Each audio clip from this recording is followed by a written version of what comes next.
नमस्कार छात्रों, मैं मंजुला बेजोगी, हिंदी शिक्षिका, शरण बसवेश्वर उच्च माध्यमिक पाठशाला चित्रहल्ली ಹೊಳಲ್ಕೆರೆ तालुका चित्रदुर्ग जिला। बच्चों, आप सभी को कक्षा में स्वागत है। मैं आज एक ऐसा विषय लेकर आई हूँ, आप लोगों को ये सुनकर उत्सुकता, आकर्षण शक्ति, प्रभावित होने की क्षमता, ये सब आपको उद्भव होगी। तो कौन सा विषय है? आपने सुना होगा, बहुत सारे युवा पीढ़ी इस देश में देश के लिए काम किए हैं। हमारी संस्कृति को उजागर करने के लिए बहुत अच्छा काम किया है उन्होंने। उसमें हम युवा पीढ़ी के संदर्भ में यानी नव युवकರು ಅನ್ನುವಂತ ಸಂದರ್ಭದಲ್ಲಿ एक नाम हमें जरूर याद आता है। वो किनका नाम है? हाँ, सही गेस किया आपने।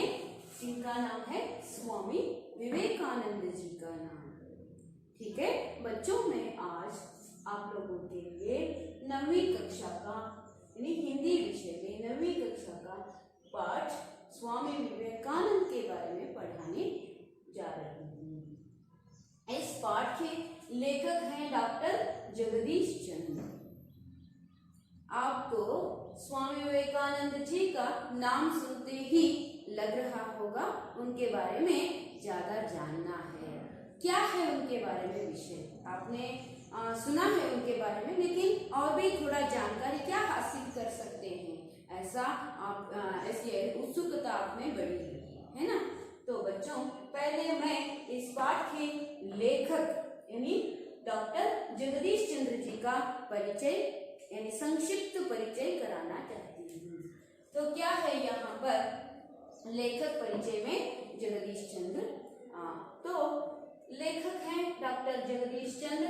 इन्होंने भारत के किशोर बालक बालिकाओं के समक्ष आदर्श पुस्तक प्रस्तुत करने के लिए अनेक महापुरुषों की जीवनियां लिखी है।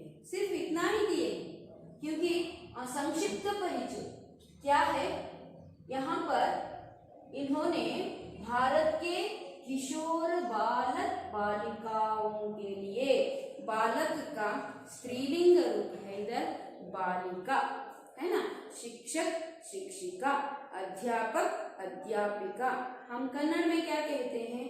अध्यापकी अकी ಅಂತ ಹೇಳ್ತೀವಿ, ಇಲ್ಲಿ ಇಕ ಆಗುತ್ತೆ। शिक्षक शिक्षिका, अध्यापक अध्यापिका, मार्गदर्शक मार्गदर्शिका, है ना। इस प्रकार इका हो जाता है। याद रखना है, एक प्रश्न इससे आ जाता है, अन्य लिंग लिखिए, तो 1 अंक का प्रश्न में आता है। लेखक यहाँ पर क्या होता है? लेखिका होता है। बालक बालिका यानी ಬಾಲಕರು ಮತ್ತೆ ಬಾಲಕಿಯರಿಗೋಸ್ಕರ ಈ ಕಿಶೋರಾವಸ್ಥೆಯಲ್ಲಿರುವಂತಹ ಎಲ್ಲ ವಿದ್ಯಾರ್ಥಿಗಳನ್ನ ಮಕ್ಕಳನ್ನ ಪ್ರೋತ್ಸಾಹಿಸಲು ಮತ್ತು ಕೆಲವರ ಪ್ರಮುಖ ವ್ಯಕ್ತಿಗಳ ಜೀವನಿ ಅಂತ ಒಂದು ಶಬ್ದ ಬಂತು, ನೋಡಿರ್ಬೇಕಲ್ವಾ ಇಲ್ಲಿ? ಜೀವನಿಯ ಅಂತ ಇದೆ, ಜೀವನಿ ಜೀವನಿಯ ಬಹುವಚನ ರೂಪ, ಜೀವನಿ ಏಕವಚನ, जीवनिया ಬಹುವಚನ। ಹಾಗಾದ್ರೆ ಏಕವಚನ ಜೀವನಿ ಅಂದ್ರೆ ಏನು ಅನ್ನೋದನ್ನ ನಾನು ನಿಮಗೆ ತಿಳಿಸ್ತೀನಿ। ಯಾರಿಗಾದ್ರೂ ಗೊತ್ತಿದೆಯಾ जीवनी ಅಂದ್ರೆ ಏನು ಅಂತ? नहीं है, ठीक है, मैं समझाती हूँ। जीवनी का अर्थ होता है, जीवनी और आत्मकथा को लेते हैं तो आत्मकथा यानी ऑटोबायोग्राफी। जीवनी का अर्थ है हम दूसरों के जीवन के बारे में, उनकी आत्मकथा को, उनके जीवन के बारे में लिखना जीवनी है। खुद के जीवन के बारे में, स्वयं यानी अपने जीवन के बारे में लिखने की कथा कौन सी है? आत्मकथा है। ये मैंने पढ़ाया था, आपको अभी याद आ रहा होगा। कब पढ़ाया था? 8वीं कक्षा के समाचार पत्र की आत्मकथा एक लेसन आया था, पाठ आया था, उसमें आपको मैंने समझाया था। क्या कहकर? जीवनी का अर्थ होता है दूसरों के जीवन की लिपि होती है, जीवन होता है। यानी आत्मकथा का अर्थ होता है खुद के जीवन के बारे में लिखे जाना, खुद का जीवन वहां पर समर्पित करना, प्रदर्शित करना, है ना। तो आत्मकथा किसकी हुई थी 8वीं कक्षा में? समाचार पत्र की। खुद समाचार पत्र अपने जीवन के बारे में लिख रहा है। ऐसा लगता था ना, मैं ऐसा था वैसा था, बाद में इस प्रकार बदल गया। आपको अभी याद आ रहा होगा? हाँ ठीक है, यस, आपको अभी याद आया है। फिर एक बार मैं यहाँ पर दोहरा रही हूँ। उसके बाद 9वीं कक्षा में भी यह हम देख सकते हैं। कब देख सकते हैं?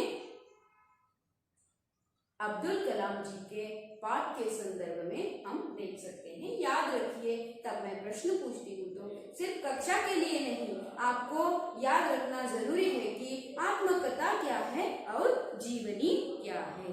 जीवनी दूसरों के जीवन के बारे में कोई एक व्यक्ति लिखता है, यानी आत्मकथा क्या है? खुद के जीवन के बारे में खुद, यानी ನಾವು ಸ್ವತಃ ನಮ್ಮ ಜೀವನದ ಬಗ್ಗೆ ನಾವು ಬರೆದುಕೊಳ್ಳುವಂತಹ ಕಥೆ ಅಂತ ನಾವು ಹೇಳ್ತೀವಿ।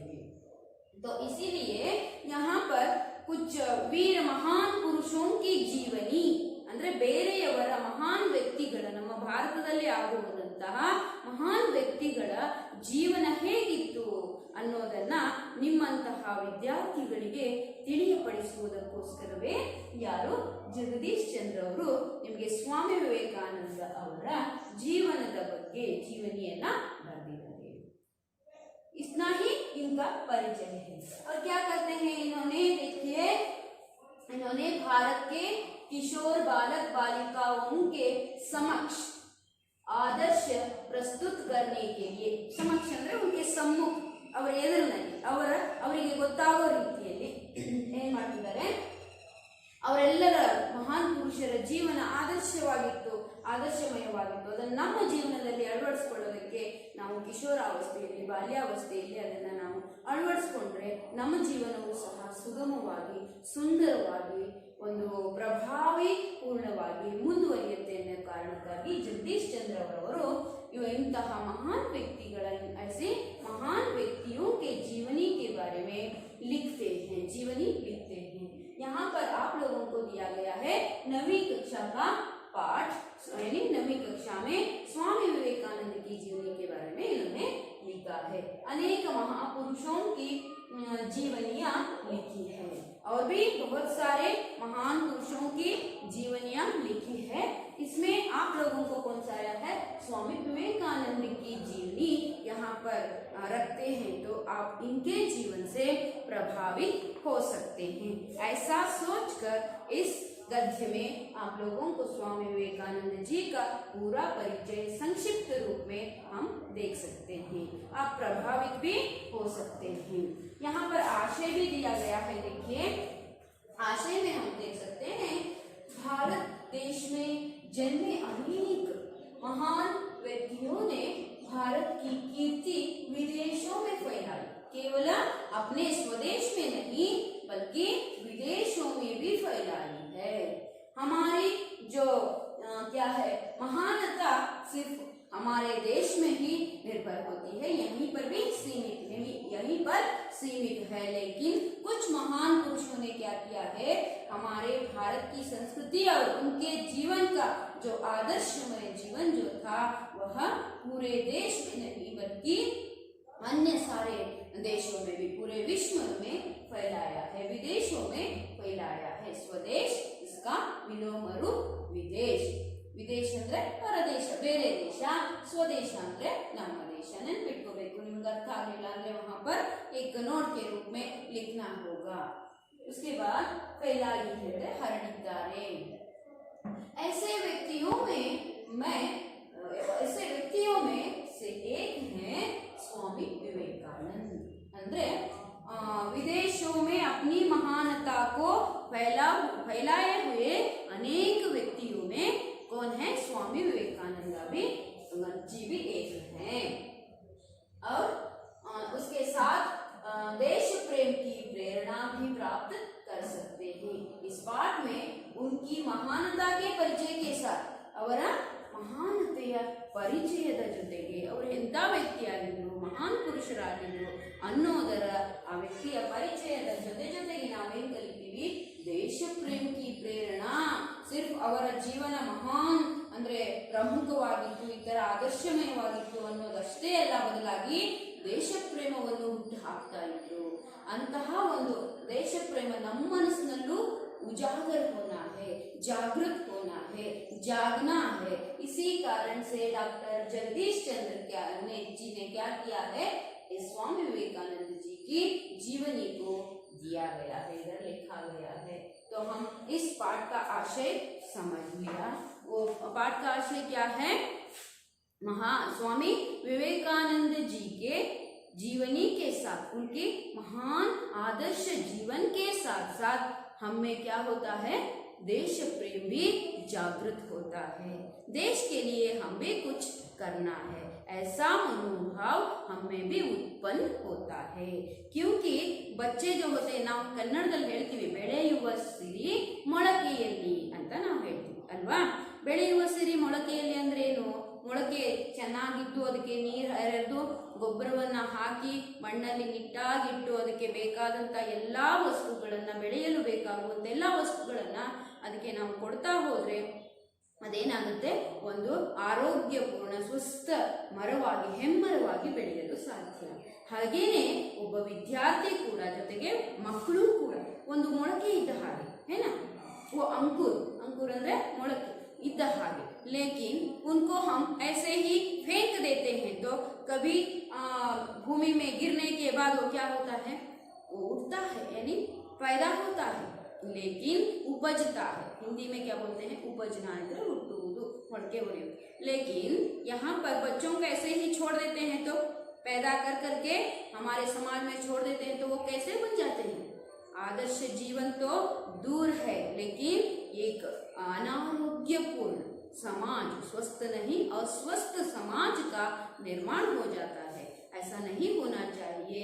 घर से ही लेकर ಮನೆಯೇ ಮೊದಲ ಪಾಠಶಾಲೆ, ಜನನಿ ತಾನೇ ಮೊದಲ ಗುರು ಅಂತ ಹೇಳ್ತೀವಿ. ಮನೆಯಲ್ಲಿ ನಮಗೆ ಒಳ್ಳೆಯ ಸಂಸ್ಕಾರ, घर में हमें एक अच्छा संस्कार मिला तो है ना, वही एक अच्छी पाठशाला बनी तो आगे हम समाज में आकर भी एक अच्छे व्यक्ति बनकर दिखा सकते हैं. एक घर में ऐसा माहौल नहीं रहता है ना. बच्चे इतना तड़पते रहते हैं, सोचते रहते हैं, देखते रहते हैं, उनके मन में प्रश्न उठता रहता है, लेकिन उस प्रश्नों के लिए उत्तर सिर्फ नकारात्मक ही होता है, नेगेटिव ही होता है, क्योंकि उनके घर का माहौल वैसा है.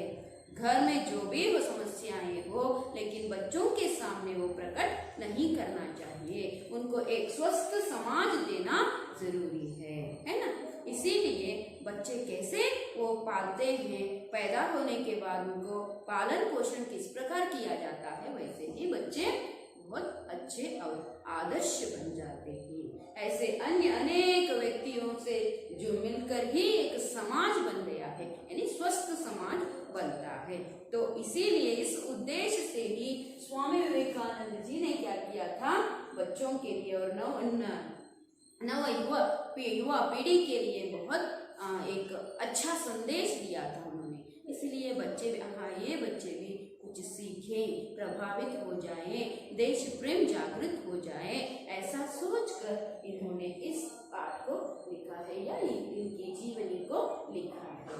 तो बच्चों, आप लोगों को ये आशय और जगदीश चंद्र जी का परिचय यानी समझ में आया है. कुछ नहीं है, सिर्फ देश प्रेम और स्वामी विवेकानंद जी की महानता हमारे देश में ही नहीं बल्कि अन्य अनेक विदेशों में भी इनकी महानता फैलाई गई थी, है ना. कितनी अच्छी बात है. देखो, एक घर में या समाज में हमें एक अच्छा स्थान मिला तो हम कितना खुश हो जाते हैं, लेकिन पूरे विश्व में ये जानते हैं, पूरा विश्व इनको जानता है, तो कैसा लगेगा. हर एक व्यक्ति में ऐसा हुआ तो हमारा देश कैसा बन सकता है. तो उसकी ओर हम आगे बढ़ना है या नहीं बढ़ना है.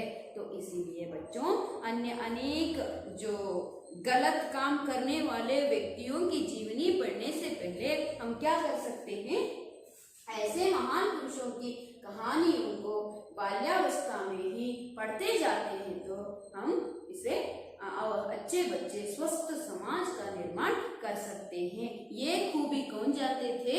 स्वामी विवेकानंद जी जानते थे। इसी कारण से जगदीश चंद्र ने इनकी ही जीवनी को चुनकर आपको समझा रहे हैं। समझ में आया ना बच्चों? ठीक है, यहाँ पर मैंने कुछ शब्दार्थ को लिखा गया है। पहले एक बार पढ़ती हूँ, उसका अर्थ भी अलग अन्य अर्थ समान अर्थ का अर्थ भी कह देती हूँ। पाठ के संदर्भ में पढ़ाते समय में आपको क्या करना होगा? इन शब्दों को याद रखते हुए अपने पुस्तिका में लिखना होगा और मन में भी रखना होगा। मैंने कहा है, हर बार मैं कहती हूँ, शब्द भंडार, शब्द यानी जगत, शब्द की दुनिया आपके इसमें मन में बैठ जाती है, सिर में बैठ जाती है, तो आप महान एक भाषणकार कलाकार बन सकते हैं। इसीलिए आपको कहाँ पर कौन सा शब्द उपयोग करना है तब आप मालूम हो जाता है, सही कौन सा लगता है आप उसमें चुन सकते हैं। तो बच्चों, मैं शब्दार्थ के रूप में समझाती हूँ। घराना यानी कुल, कुटुंब अथवा मनेतन। मनेतन ಅನ್ನೋದನ್ನ ನಾವು ಇಲ್ಲಿ ತಗೋಬಹುದು, ನೆನಪಿಟ್ಕೊಳ್ಳಿ। हिंदी में क्या कहते हैं? घराना कह देते हैं।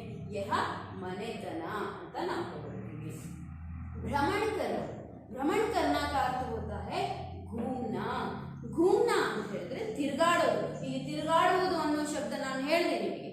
ನಾವು ಕೆಲವೊಂದು ಮಾತನಾಡುವ ಸಂದರ್ಭದಲ್ಲಿ, ಭಾಷೆಯನ್ನ ಬಳಸುವ ಸಂದರ್ಭದಲ್ಲಿ ತುಂಬಾ ಶಬ್ದಗಳನ್ನ ನಾವು ನಮ್ಮ ತಲೆಯಲ್ಲಿ ಇಟ್ಕೊಂಡ್ರೆ ನಾವೇನ್ ಮಾಡ್ಬೋದು? ಸಮಯಕ್ಕೆ ಸಂದರ್ಭಕ್ಕೆ ತಕ್ಕ ಹಾಗೆ ಯಾವ ಪದ ಬೇಕೋ ಅದನ್ನ ಆಯ್ಕೆ ಮಾಡ್ಕೋಬಹುದು। ನೋಡಿ, ಘೂಮ್ನ ಅನ್ನೋದು ತಿರುಗಾಡೋದು ಅನ್ನೋದಾಗತ್ತೆ। ತಿರುಗಾಡೋದು ಅನ್ನೋದು ಇಲ್ಲಿ ಅಷ್ಟು ಸಮಂಜಸ ಅನ್ಸೋದಿಲ್ಲ। ಸಂಚರಿಸುವುದು, ಸಂಚಾರ ಮಾಡಿ, देश विदेशಗಳಲ್ಲಿ संचरिसी, आ तरह नಮಗೆ अर्थ बರುತ್ತೆ। ಅದಕ್ಕೆ हिंदी में क्या कहते हैं? घूमना कहने से भ्रमण करना अच्छा लगता है। ಅಂದ್ರೆ सही रूप होता है ಸಂಚಾರ ಮಾಡಿ ಅಂತ। ತಿರುಗಿ ಅಂತ ಹೇಳಿದ್ರೆ ಎಲ್ಲಾ ಕಡೆ ತಿರ್ಕೊಂಡು ಬಂದ್ಯಾ ಅಂತ ಕೇಳ್ತಾರೆ, ಹೌದಾ? ಅದೇ ಎಲ್ಲಾ ಕಡೆ ಸಂಚಾರ ಮಾಡ್ಕೊಂಡು ಬಂದ್ಯಾ ಅಂದ್ರೆ ಅದಕ್ಕೆ ಇನ್ನೂ ಒಂದು ಅರ್ಥ ನಮಗೆ ಸಿಗುತ್ತೆ ಮಕ್ಕಳೇ। ಹಾಗಾಗಿ ನಾವು ಈ ತರಹದ ಪದಭಂಡಾರವನ್ನು ನಮ್ಮ ತಲೆಯಲ್ಲಿ ಇಟ್ಕೊಂಡು ಅದನ್ನ ಬಳಸ್ತಾ ಹೋಗ್ಬೇಕು। ಶಬ್ದಗಳ ಕ್ಷಮತೆ ನಿಮ್ಮಲ್ಲಿ जास्ती आगते। तो उसके बाद ये क्या है? प्रतिष्ठित यानी प्रसिद्ध, प्रसिद्ध ಅಂತ ಕನ್ನಡದಲ್ಲೂ ಹೇಳ್ತೀವಿ। ಧರ್ಮಪರಾಯಣ, ಧರ್ಮವನ್ನ ಪಾಲನೆ ಮಾಡುವವರಿಗೆ ಧರ್ಮಪರಾಯಣ ಮಹಿಳಾಧಿ ಅಂತ ಒಂದು ಇದು ಬರುತ್ತೆ, ವಾಕ್ಯ ಬರುತ್ತೆ। ಧರ್ಮವನ್ನ ಪಾಲನೆ ಮಾಡಿ, ಧರ್ಮದ ದಾರಿಯಲ್ಲೇ ನಾವು ಮಹಾಭಾರತ ರಾಮಾಯಣವನ್ನ ನೋಡ್ತಾ ಹೋಗ್ತಾ ಇದ್ದೀವಿ ಅಲ್ವಾ?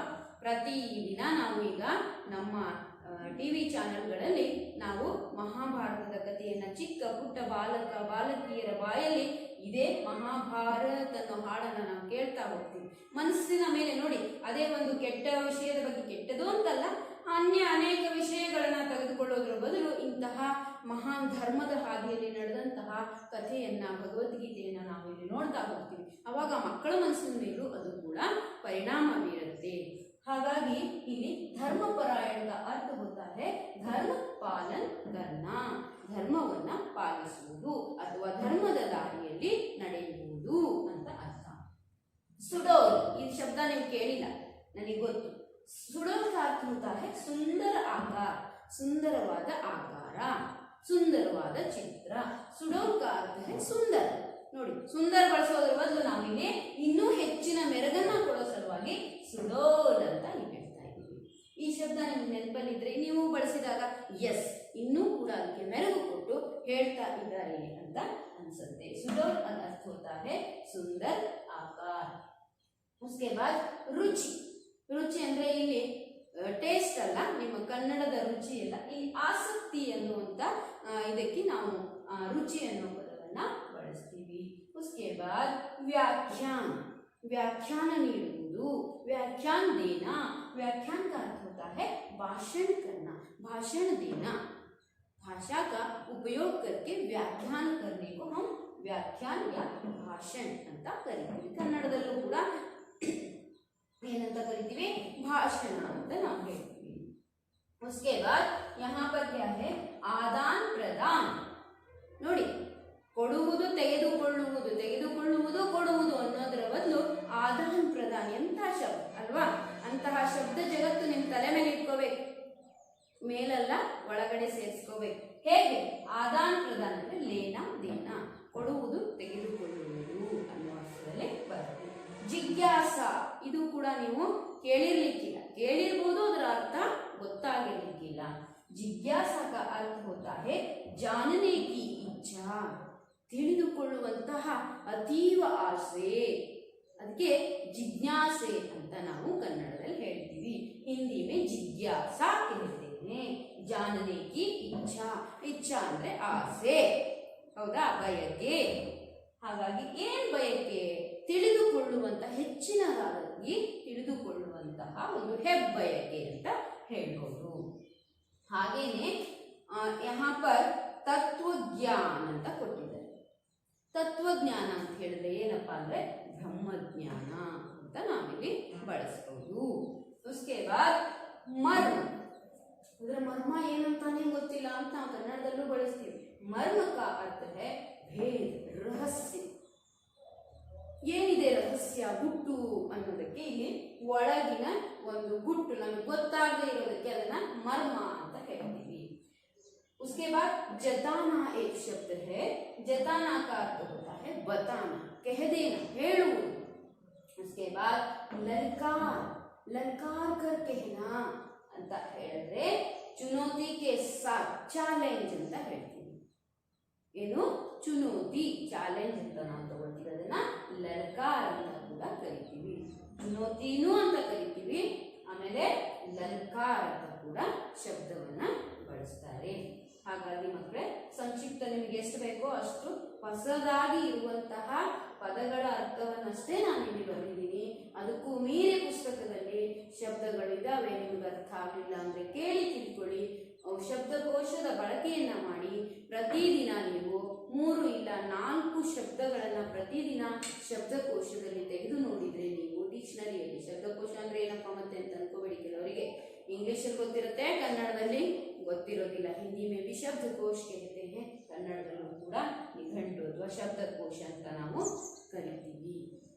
ಹಾಗಾಗಿ ಅದರಿಂದ ಪದಗಳನ್ನ ನೀವು 4 ಇಲ್ಲ 5 ಜಾಸ್ತಿ ಇದೆ, ಅದನ್ನ ಹೊಸ ಪದಗಳನ್ನ ಕಲಿತಾ ಹೋದ್ರೆ ನಿಮ್ಮ ಶಬ್ದ ಜಗತ್ತು, ಶಬ್ದ ಭಂಡಾರ ಜಾಸ್ತಿ ಆಗೋಕ್ಕೆ ಸಾಧ್ಯ. ಇಲ್ಲಿ ನಾವು ಪದೇ ಪದೇ ಅದರ ಅರ್ಥ ಇದು ಅಂತ ಹೇಳೋದ್ರ ಬದಲು ಇಡೀ ವಿಷಯದ ಒಂದು ಮರ್ಮವನ್ನೇ ನೀವು ಅದರ ಒಳಗಿನ ಅರ್ಥವನ್ನೇ ತಿಳ್ಕೊಂಡ್ಬಿಡ್ತೀರಾ ಆ ಶಬ್ದವನ್ನ ಹೇಳಿದ ತಕ್ಷಣ. ನಾನಿಲ್ಲಿ ಹೇಳಿದೆ, ಘೂಮ್ನಾ ಅನ್ನೋ ಸಂದರ್ಭದಲ್ಲಿ ಸಂಚರಿಸುವುದು, ಸಂಚಾರ ಮಾಡುವುದು ಅನ್ನೋ ಶಬ್ದ ಎಷ್ಟು ಸರಿಯಾಗಿ ಅಲ್ಲಿ ಕೂರುತ್ತೆ ನೋಡಿ. ಅದ್ರ ಬದಲಾಗಿ ತಿರುಗಾಡೋದು ಅಂದ್ರೆ ಎಲ್ಲರೂ ತಿರುಗ್ತೀವಿ, ನಾವು ತಿರುಗ್ತೀವಿ, ಇನ್ನೊಬ್ರು ತಿರುಗ್ತಾರೆ ಅಲ್ವಾ. ಸಂಚಾರ ಅಂದ್ರೆ ಅದೇ ಒಂದು ತಂದೆ ಆದ ಒಂದು ಗೌರವಾರ್ಥ ಅರ್ಥವನ್ನ ನಾವು ಅದರಲ್ಲಿ ನೋಡ್ತಾ ಹೋಗ್ತೀವಿ. ಮಕ್ಕಳೇ, अब तक हमने क्या किया है? जगदीश चंद्र जी का संक्षिप्त परिचय, उसके लेखनी, लिखने के बारे में, साहित्य के बारे में ही लिया गया है. उसके बाद इस पाठ के आशय के बारे में और कुछ नए शब्दार्थ को हमने अब तक समझ चुके हैं. तो आगे हम क्या करेंगे बच्चों? पाठ को देखते जाएंगे. तो क्या है पाठ में? स्वामी विवेकानंद. देखिए, ये शब्द सुनते ही हमारे मन में एक नया भाव, विचार उत्पन्न होता है. क्या है? स्वामी, स्वामी ठीक है, विवेक प्लस आनंद, विवेक अधिक आनंद, विवेकानंद. विवेक का अर्थ होता है बुद्धि, आनंद का अर्थ होता है उल्लास, उमंग, संतोष ಅಂತ ನಾವು ಕರೀತೀವಿ.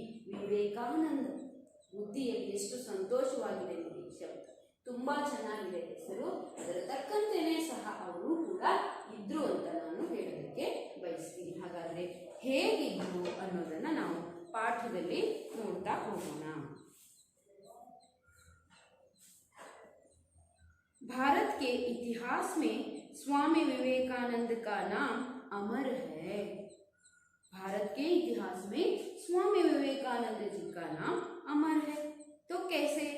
इस वीर सन्यासी ने देश विदेशों में भ्रमण कर भारतीय धर्म और दर्शन का प्रसार किया तथा समाज सेवा का ನಯಾ ಮಾರ್ಗ ದಿಖಾಯ. ಎಷ್ಟು ಚಂದ ಇದೆ ನೋಡಿ. ಈ ವ್ಯಕ್ತಿಗೆ ನಾವು ಮಹಾನ್ ವ್ಯಕ್ತಿ ಅಂತ ಸುಮ್ಮನೆ ಕರೆಯೋಕ್ಕಾಗುತ್ತಾ?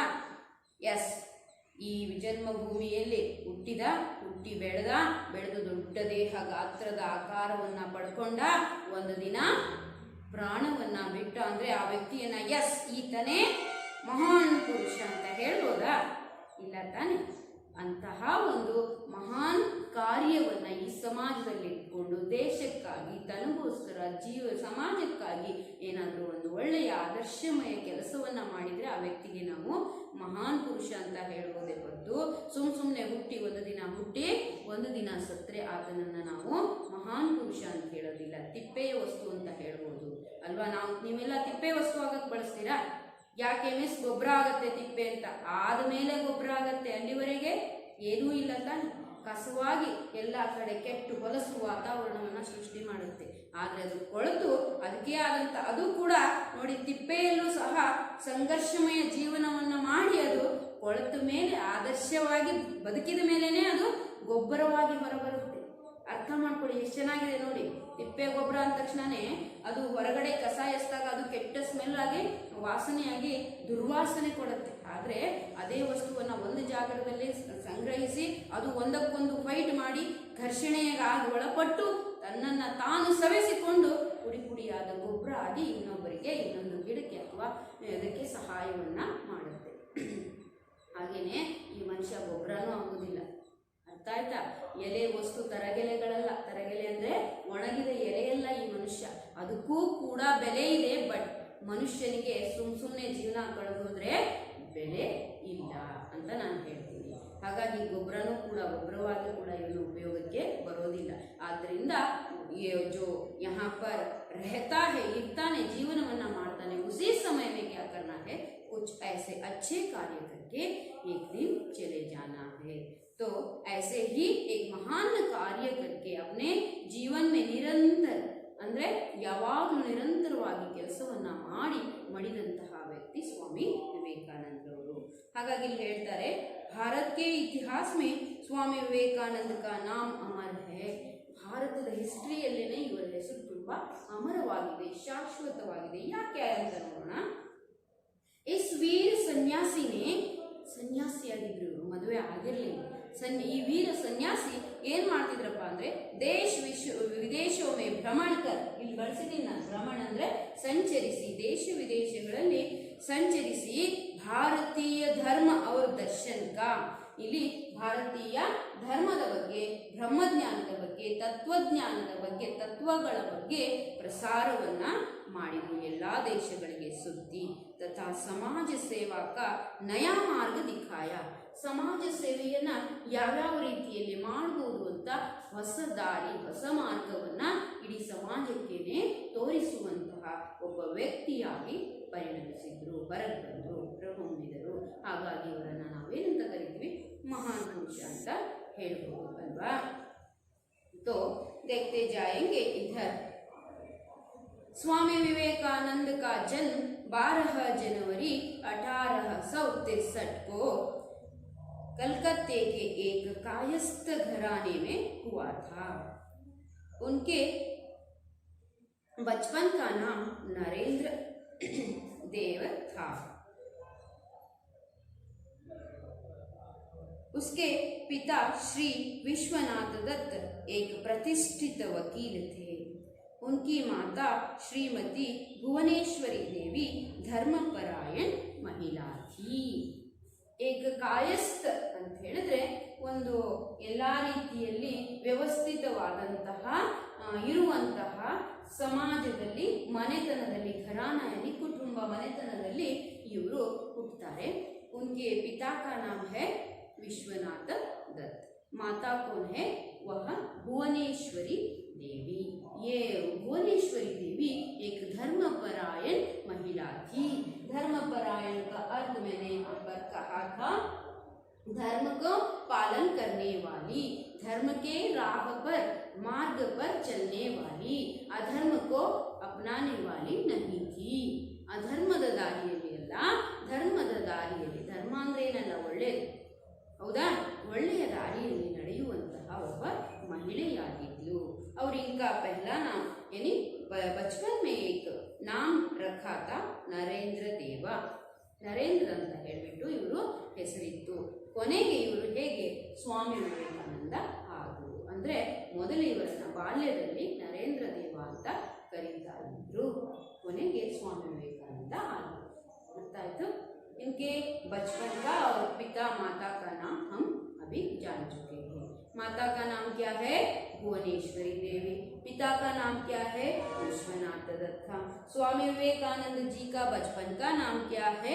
नरेंद्र देव. इस प्रकार आप छोटे छोटे प्रश्न बनाकर विषय को भी जान सकते हैं और एक वाक्य के उत्तर भी वहां पर दे सकते हैं, है ना बच्चों?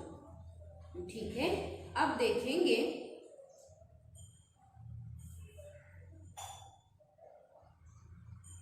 बालक नरेंद्र का शरीर स्वस्थ, सुडौल और सुंदर था.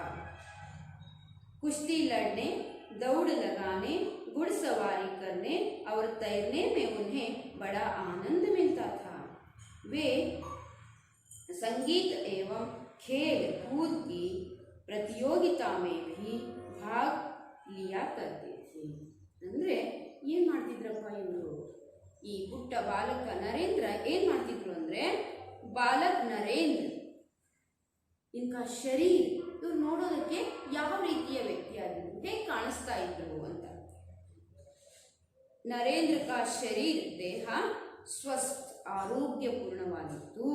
ಹಾಗೇನೆ ಸುಡೌಲ್, ಸುಡೌಲ್ ಯಹಾ ಪರ್ ಲಿಖಾ ಹೈ, ಸುಂದರ ಆಕಾರದ ಮೂರ್ತಿಯಾಗಿದ್ರು. ನೀವು ನೋಡಿದಿರಲ್ವಾ?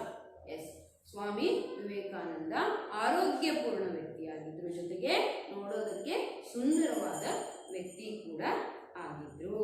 उसके बाद इनको ಕುಸ್ತಿ ಲಡನೆ, ದೌಡ್ ಲಗಾನೆ, ಕುಸ್ತಿ ಫೈಟಿಂಗ್ ಅಲ್ಲಿ ಮತ್ತೆ ಏನಪ್ಪಾ ಅಂತ ಹೇಳಿದ್ರೆ ದೌಡ್ ಲಗಾನ ಅಂದ್ರೆ ಓಟ, ಓಡುವುದರಲ್ಲಿ, ರನ್ನಿಂಗ್ ರೇಸ್ ಅಲ್ಲಿ, ಗುಡ್ ಸವಾರಿ ಕರ್ನೆ, ಗೋಡ, ಗುಡ್ ಅಂದ್ರೆ ಇಲ್ಲಿ ಬೆಲ್ಲ ಅಲ್ಲ, ಗೋಡ ಅಂತ ತಗೋಬೇಕು, ಅಂದ್ರೆ ಕುದುರೆ ಸವಾರಿ ಮಾಡೋದ್ರಲ್ಲಿ, ತೈರ್ನೆ, ತೈರ್ನಾ ಅಂದ್ರೆ ಈಜೋದ್ರಲ್ಲಿ ಬಡ ಆನಂದ ಮಿಲ್ತಾ ಥಾ. ನೋಡಿ, ಕುದುರೆ ಸವಾರಿ ಮಾಡೋದ್ರಲ್ಲಿ, ಕುಸ್ತಿ ಅಂದ್ರೆ ಜಗಳ ಅಂತ ಬರೋದಿಲ್ಲ ಇಲ್ಲಿ, ಸಾರಿ, ಕುಸ್ತಿಯಲ್ಲಿ, ಫೈಟಿಂಗ್ ಮಾಡೋದ್ರಲ್ಲಿ ಮತ್ತೆ ಈಜುವುದರಲ್ಲಿ ಇವರಿಗೆ ತುಂಬಾ ಆಸಕ್ತಿ ಇತ್ತು. ರನ್ನಿಂಗ್ ರೇಸ್ ಅಲ್ಲಿ ಆಸಕ್ತಿ ಇತ್ತು, ತುಂಬಾ ಖುಷಿ ಸಿಗ್ತಾ ಇತ್ತಂತೆ. ವೇ ಸಂಗೀತ ಏವಂ ಖೇಲ್ ಕೂದ್, ಒಂದೇ ಅಲ್ಲ, ಸಂಗೀತನೂ ಅಷ್ಟೇ ಇಷ್ಟ ಆಗ್ತಾ ಇತ್ತಂತೆ, ಜೊತೆಗೆ ಖೇಲ್ ಕೂದ್ ಆಟೋಟಗಳಲ್ಲೂ ಸಹ ಪ್ರತಿಯೋಗಿತಾಮೆ, ಪ್ರತಿಯೋಗಿತಾ ಅಂದ್ರೆ ಸ್ಪರ್ಧೆ, ನೆನ್ಪಿಟ್ಕೊಳ್ಳಿ, ಹಿಂದಿ ಮೇ ಸ್ಪರ್ಧಾ ಭಿ ಅಂತ ಹೇಳ್ತಾರೆ, ಆದ್ರೆ ಪ್ರತಿಯೋಗಿತಾ ಅಂದ್ರೆ ಕಾಂಪಿಟೇಷನ್, ಸ್ಪರ್ಧೆಗಳಲ್ಲೂ ಕೂಡ ಇವರು ಆಟೋಟಗಳ ಸ್ಪರ್ಧೆಗಳಲ್ಲಿ, ಸಂಗೀತ ಸ್ಪರ್ಧೆಗಳಲ್ಲಿ ಭಾಗವಹಿಸ್ತಾ ಇದ್ರು. ಈಗ ಪ್ರಶ್ನೆ ಬರ್ಬೋದು, बालक नरेंद्र देखने में कैसे थे और बचपन में क्या क्या करते थे? बालक नरेंद्र बचपन में स्वस्थ और सुडौल आकार के व्यक्ति थे. ये खेल कूद में यानी संगीत की प्रतियोगिता में भाग लेते थे. घुड़सवारी करने में इनकी बहुत रुचि थी. दौड़ लगाने में भी इनको बहुत आनंद मिलता था. ಕುಸ್ತಿ ಬಿ ಲಡ್ತೆ ಥೇ ಅಂತ ನೀವು ಎಷ್ಟು ಚೆನ್ನಾಗಿ ಹೇಳ್ಬೋದಲ್ವಾ? ಸರಳವಾದ ವಾಕ್ಯದಲ್ಲಿ ನೀವು ಉತ್ತರವನ್ನ ರೆಡಿ ಮಾಡ್ಕೋಬಹುದು, ವಿಷಯವನ್ನ ತಿಳ್ಕೋಬಹುದು. नरेंद्र आरंभ से ही पढ़ाई लिखाई में बड़े तेज थे. तेज ಅಂದ್ರೆ ತೀಕ್ಷ್ಣ ಅಂತ ಇಲ್ಲಿ ಬಳಸಬಾರ್ದು, ಒಮ್ಮೊಮ್ಮೆ ತೇಜ್ ಅನ್ನೋ ಶಬ್ದ ತೀಕ್ಷ್ಣಕ್ಕೂ ಬರುತ್ತೆ. ಇಲ್ಲಿ ತುಂಬಾ ಹೋಶಿಯಾರ್, ಜಾಣ ವಿದ್ಯಾರ್ಥಿಯಾಗಿದ್ರು. अपने स्कूल में सर्वप्रथम रहा करते थे. ಇದನ್ನ ನೀವು ಅಂಡರ್ಲೈನ್ ಮಾಡ್ಕೋಬೇಕು. ಅವರ ಸ್ಕೂಲಲ್ಲಿ ಇವರೇ ಮೊಟ್ಟ ಮೊದಲಿಗರಾಗಿ ಇರ್ತಾ ಇದ್ರಂತೆ. ಯಾವುದೇ ಸ್ಪರ್ಧೆ ಇರಲಿ, ಓದುವುದರಲ್ಲಿರಲಿ, ಓಡುವುದರಲ್ಲಿ ಇರಲಿ, ಸಂಗೀತದಲ್ಲಿ ಇರಲಿ, ಪ್ರತಿಯೊಂದು ಕ್ಷೇತ್ರದಲ್ಲೂ ಬಾಲಕನಾಗಿದ್ದಾಗ ಇವರೇ ಎಲ್ಲರಿಗಿಂತ ಮುಂಚೂಣಿಯಲ್ಲಿ ಇರ್ತಾ ಇದ್ರಂತೆ. उसके बाद इन्होंने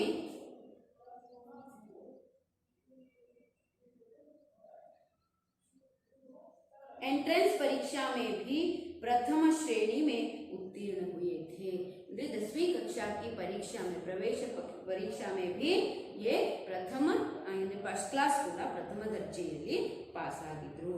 बीए की परीक्षा पास करने के बाद उन्होंने कानून का अध्ययन प्रारंभ किया। बीए बैचलर ऑफ आर्ट्स यानी कला पदवीधर ಅನ್ನುವಂತಹ ಒಂದು ಡಿಗ್ರಿಯನ್ನ ಪಡ್ಕೊಳ್ತಾನೆ ಅವರು ಕಾನೂನು का अध्ययन लॉ ಅನ್ನು ಓದೋದಕ್ಕೆ ಶುರು ಮಾಡಿಕೊಂಡ್ರು। इसी चीज में इसके पिता का देहांत यानी इसी संदर्भ में उनकी चिंता में इनके यानी समय में इनके पिता की मृत्यु हो गई, पिता का देहांत हो गया। ಈ ಸಂದರ್ಭದಲ್ಲಿ ಅಂದ್ರೆ ಇವರು ಡಿಗ್ರಿ ಓದುವಂತಹ ಸಂದರ್ಭದಲ್ಲಿ ಇವರ ತಂದೆ ಮರಣವನ್ನ ಹೊಂದುತ್ತಾರೆ। ಅವಾಗ ನಾನು ಫಸ್ಟ್ ಹೇಳಿದೆ ಇವರು ಕಾಯಸ್ಥ ಕುಟುಂಬದವರಾಗಿದ್ರು ಅಂತ। ಒಂದು ಶ್ರೀಮಂತ ಎಲ್ಲ ರೀತಿಯಲ್ಲಿ ಉತ್ತಮವಾದ ಅನುಕೂಲಕರವಾದಂಥ ವಾತಾವರಣ ಇರುವಂತಹ ಕುಟುಂಬದಲ್ಲಿ ಇವರು ಹುಟ್ಟಿ ಬೆಳೆದಿದ್ರು। लेकिन उसके बाद का जीवन इनको संकष्ट में डाला। ತಂದೆ ತೀರಿ ಹೋದ ನಂತರ ಮನೆಯಲ್ಲಿ ತುಂಬಾ ಮಕ್ಕಳಿದ್ರು। ಆ ಒಂದು ಸಂದರ್ಭದಲ್ಲಿ ತಾಯಿ ಇವರಿಗೆ ಸಾಕೋದರಲ್ಲಿ ಕಷ್ಟ ಆಯಿತು, ಊಟಕ್ಕೂ ಕೂಡ ಕಷ್ಟವಾದಂಥ ಪರಿಸ್ಥಿತಿ ಅಲ್ಲಿ ನಿರ್ಮಾಣ ಆಗಿತ್ತು।